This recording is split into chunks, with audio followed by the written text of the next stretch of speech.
और इसी बीच एक बड़ी खबर इस वक्त आ रही है। आपको बता दें कि कोलकाता से यह बड़ी खबर है। सीएम ममता बनर्जी और डॉक्टर्स के बीच में मुलाकात का दौर चल रहा था, लेकिन इसी बीच बड़ी खबर है कि मुख्यमंत्री ने डॉक्टर्स की बात यानी छात्रों की बात को मान लिया है।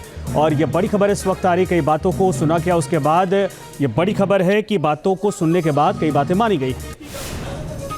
অনেকগুলো গ্রুপ আছে, অনেকগুলো মেডিকেল কলেজ আছে, হসপিটাল আছে, ঠিক আছে, তোমরা ফিরে গিয়ে আলোচনা করো, কিন্তু যেটা এখানে মিনিটসে সাইন করেছি আমরা দুপক্ষ, এরপর তোমরা কাজে যোগদান করো। মানুষের স্বার্থে চারিদিকে বন্যা হচ্ছে, আমার কাছে খবর আছে হুগলিতে খানাকুলে 35 জন মানুষ ট্র্যাপ হয়ে আছে, তাদের আগে বেরোতে বলা হয়েছিল, তারা বেরোতে পারেনি, কিন্তু জল হঠাৎ করে ছেড়ে দিয়েছে ডিবিসি, পঞ্চায়েত এবং তেলুঘাট। মিটিং শেষ হওয়ার পরেও আমি হেমন্ত সোরেনের সাথে 3 বার কথা বলেছি, তাকে আমি বারবার রিকোয়েস্ট করেছি, কিন্তু আমি জানি না তারা কি করবে, কারণ ইতিমধ্যে যে জল ছেড়েছেন তাতে বীরভূম, বর্ধমান, বাঁকুড়া, হাওড়া, হুগলি, নর্থ 24 পরগনা, সাউথ 24 পরগনা অনেকটাই এফেক্টেড হয়েছে। হাওড়া, আমি নিজে যে বাড়ি আদিগঙ্গার সামনে থাকি, আমি দেখতে গিয়েছিলাম কি অবস্থা জলের। আমি এতটা জল আসতে কোনোদিনও দেখিনি, কারণ আমাদের গোলাটা হচ্ছে সবচেয়ে উঁচু, আমাদের এই জায়গাটা। আমরা সিঁড়ি বানিয়ে দিয়েছিলাম, প্রায় 14-15টা সিঁড়ি ছিল, একদম পুরো ভরাট হতে আর 5টা সিঁড়ি মাত্র বাকি আছে। এরপর যদি আবার জল ওরা রাত্রে ছেড়ে দেয় বারণ করা সত্ত্বেও, তাহলে কিন্তু বন্যাকে আটকানো যাবে না। ওরা বলছে তাহলে আমাদের এখানে বন্যা হবে, আমরা তোমাদের এখানে বন্যা হবে বলে তুমি আর একটা রাজ্যকে তো ভাসাতে পারো না।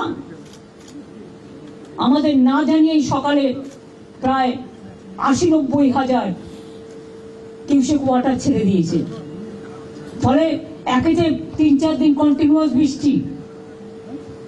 এমনিতেই গঙ্গাগুলো, আমাদের নদীগুলো ওভারফ্লো, ড্যামগুলো ওভারফ্লো ছিল, তার মধ্যে এই জলে আস্তে আস্তে কাল সকালে বিকেলে পৌঁছবে।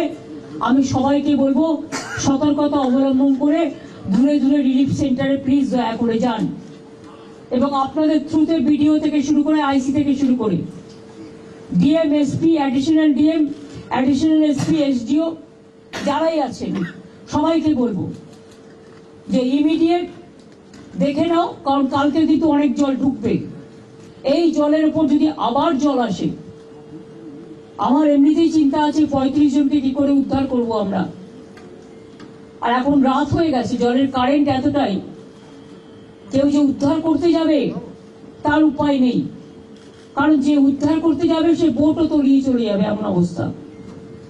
তো ওখানে আমরা এনডিআরএফ টিম পাঠাচ্ছি সকালে, এবং এসডিআরএফ টিমটাও আমরা পাঠাচ্ছি সাউথ 24 পরগনায়। সুতরাং আমরা প্রত্যেকে অ্যালার্ট আছি। বিভিন্ন জেলার নেতৃবৃন্দের সাথেও আমার কথা হয়েছে, সিএস নিজে মনিটরিং করছেন 24x7, এবং তিনি নিজেও ডিএমদের সাথে বারবার করে আজকে 2-3 বার ভার্চুয়াল করেছেন। উনি অলরেডি আমাদের 24x7 মনিটরিং চলছে, টাইম টু টাইম কি অবস্থা। এবং মানুষকে আবার আবেদন করছি, প্লিজ দয়া করে জল আর আগুন এই দুটো জিনিস নিয়ে। न्यूज नेशन अब व्हाट्सएप पर खबरों के ताजा अपडेट के लिए न्यूज नेशन के इस क्यूआर कोड को स्कैन करें।